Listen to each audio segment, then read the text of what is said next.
Russia and Ukraine are fighting with each other, and both of these countries are giving tough time to each other. While Russia has Iran, China, and North Korea at its back, with North Korea directly participating into the war, Ukraine has NATO and United States on its back, and no other countries is directly participating from Ukrainian side. Now we know that Russia is getting help from Iran and North Korea, but Russia is not dependent on their help. Russia can fight this war alone as well.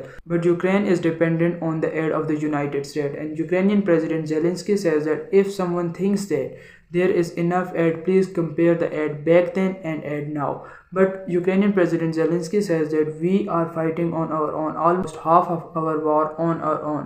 And he says that almost 90% of the military equipment in the start of the war was American. But now around 40% is the Ukrainian made. So this means that Ukraine is fighting half of their war.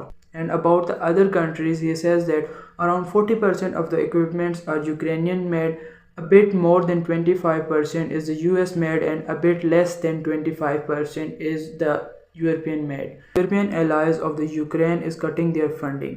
With Trump being elected as a president, he may cut all of the Ukraine funding, and if America steps back, most of the European countries will step back as well.